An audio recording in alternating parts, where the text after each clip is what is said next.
कल की घटना के बारे में क्या हुआ और जितने तरह की उसमें बातें चल रही हैं, लोग बयानबाजी कर रहे हैं, उस पर मैं एक बार आपको स्पष्ट बताऊं। परसों ये प्रशासन को सूचित किया गया था कि छात्र, चूंकि गर्दनी बाग धरना स्थल पर जगह कम है, सब छात्र एक साथ बैठकर बात करना चाहते, इसके लिए गांधी मैदान में गांधी मूर्ति के पास सारे छात्र एक साथ बैठेंगे। वहीं पर छात्र संसद में ये तय किया जाएगा कि आगे का रास्ता क्या होगा। सरकार का जो पहला कहना है कि हमने परमिशन नहीं दिया, ये बिल्कुल सरासर गलत है। परमिशन का कोई सवाल ही नहीं है। गांधी मैदान सार्वजनिक जगह है, वहाँ लोग दौड़ने के लिए, बैठने के लिए, बातचीत करने के लिए जाते ही रहते हैं। अगर सरकार, इतने बड़े बड़े बंगलों में सरकार के मंत्री पदाधिकारी रह रहे हैं, ये बच्चे कहाँ जाएंगे बात करने? ये वहाँ कोई धरना प्रदर्शन नहीं कर रहे थे, आपस में बैठकर बातचीत करने के लिए। चूंकि संख्या बड़ी थी तो ये तय किया गया कि गांधी मैदान में गांधी मूर्ति के नीचे बैठकर सब लोग बात करेंगे। आपने खुद देखा, सारे छात्र वहाँ जमा हुए, कोई गलती किसी ने नहीं की, कोई हल्ला हंगामा नहीं हुआ, छात्रों ने आपस में बातचीत करी, कोई तोड़ फोड़ नहीं हुई, छात्रों ने अपने आगे का नेतृत्व का चयन किया। फिर वहाँ से हम लोगों ने तय किया कि सरकार को अपनी मांगों को देने के लिए हम लोग जाकर उनको ये ज्ञापन देंगे। चलने से पहले दो निर्णय हुए सर्वसम्मति से। पहला निर्णय ये था कि हम लोग कोई भी ऐसी गतिविधि नहीं करेंगे जिसको सरकार इल्लीगल कह सके। तो हम लोग पैदल चलेंगे, कोई तोड़फोड़, कोई हल्ला हंगामा नहीं होगा। सरकार जहां भी हम लोग को रोकेगी, हम लोग वहीं पर बैठ जाएंगे। हम लोग गांधी मैदान से निकले हैं, 10,000 से ज्यादा छात्र वहां से मेरे साथ और बाकी अन्य साथियों के साथ निकले। जब हम लोग जेपी गोलंबर के आसपास पहुंचे हैं, वहां पर पुलिस प्रशासन ने हम लोग को रोका। सारे छात्र वहां शांति से बैठे हुए थे। उस दौरान हम लोगों ने वहां के प्रशासन से बातचीत शुरू की इस स्थिति को डिफ्यूज करने के लिए। पहला प्रस्ताव प्रशासन की ओर से ये आया कि आप छात्रों के डेलीगेशन से सरकार की ओर से बीपीएससी के सेक्रेटरी मिलने को तैयार है, जिसको वहां पर बैठे छात्रों ने सबने खारिज कर दिया। फिर करीब 15-20 मिनट के बाद यहाँ के मुख्य सचिव अमृतलाल मीना जी से बात होने के बाद उन्होंने कहा कि वो छात्रों के डेलीगेशन से मिलने के लिए तैयार है। इस बात की हम लोगों ने वहाँ घोषणा की।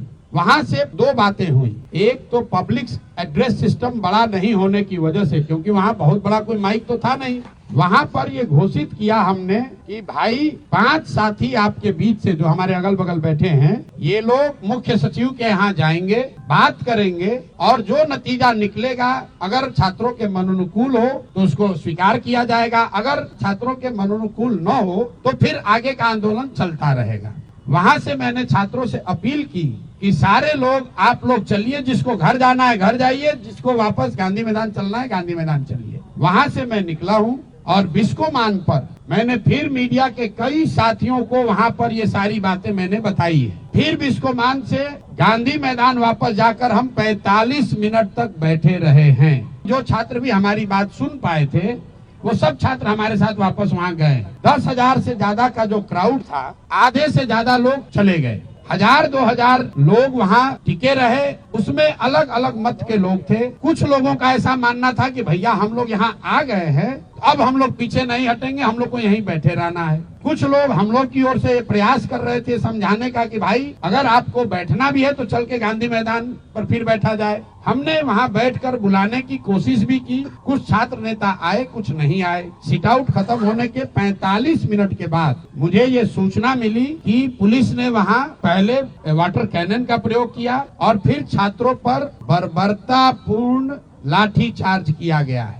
तो पहली बात मैं आपको क्लियर करना चाहता हूँ कि प्रशांत किशोर वहां से नहीं हटे हैं। प्रशांत किशोर के हटने के बाद पुलिस ने लाठी चार्ज किया है और ये गलत है, सरासर गलत है। और किसी भी हालत में जिन लोगों ने भी ये गलती करी है उनको छोड़ा नहीं जाएगा। जब तक हम हैं, पूरी ताकत से जिन लोगों ने भी छात्रों पर लाठी चलाई है उनको छोड़ा नहीं जाएगा। आंदोलन नीचे अब होने वाला नहीं है, क्योंकि अगर वहाँ 1,000-1,500 छात्र रह भी गए थे, वहाँ ट्रैफिक नहीं रुका हुआ था, छात्र कोई उपद्रव नहीं कर रहा था, किसी सार्वजनिक संपत्ति का कोई नुकसान नहीं हुआ है। पुलिस चाहती तो उसको हल्के से अपने आप छात्र वापस जा रहे थे।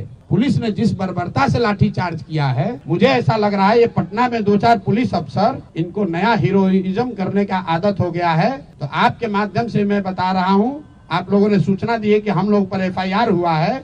आज हम लोग यहाँ के पुलिस पर FIR भी करेंगे, पुलिस पर कोर्ट में भी जाएंगे, इनको ह्यूमन राइट्स में भी ले जाएंगे और जिन बच्चों को बर्बरतापूर्ण तरीके से मारा गया है एक एक उसका हिसाब होगा। अगर नारेबाजी करने से लड़के उल्लंघन कर रहे हैं कानून का, तो आप लड़कों को दौड़ा दौड़ा कर मार रहे हैं, वो कानून का उल्लंघन नहीं है। कौन से कानून में लिखा हुआ है कि पुलिस ऐसे मार सकती है? कोई नहीं मार सकता है। और अभी एक मौका में फिर से सबके हित में हम लोग लफंगई करने नहीं आए हैं। मैं चाहता हूं और छात्र ये चाहते हैं कि उनका रास्ता निकले। इसीलिए जो छात्र साथी हमारे बैठे हुए हैं, कल रात में 4 बजे तक सारे लोगों ने निर्णय लिया है कि हम लोग फिर से सरकार को ये अवसर दे रहे हैं। अभी प्रेस वार्ता के बाद यहीं से ये बच्चे जा रहे हैं मुख्य सचिव से मिलने 5 मांगों को लेकर। पहली मांग जो छात्रों की सबसे बड़ी मांग है कि री एग्जामिनेशन कराया जाए। दूसरी मांग, जो अनियमितता BPSC परीक्षा को कंडक्ट करने में हुई है उसकी एक न्यायिक या उच्च स्तरीय जांच होनी चाहिए। तीसरी मांग,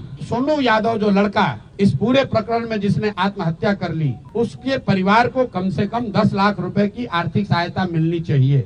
चौथी मांग, जिन बच्चों पर भी आपराधिक मुकदमे दर्ज किए गए हैं, कल लड़के जो अस्पताल में भर्ती हैं, CT स्कैन हो रहा है, उनका अल्ट्रासाउंड हो रहा है, उससे भी पुलिस वाले जाकर OD स्लिप पर साइन करवा रहे हैं ब्लैंक में, नामजद उनको करने के लिए। तो सारे बच्चों पर जो आपराधिक मुकदमे लगाए गए हैं उसको वापस लिए जाएं। और अंतिम और एक महत्वपूर्ण बात, जिन पदाधिकारियों ने पिछले 2 बार से लाठी चार्ज करने का ऑर्डर दिया है, जिन्होंने बच्चों पर बर्बरतापूर्ण लाठी चार्ज किया है, उन पर कार्रवाई हो।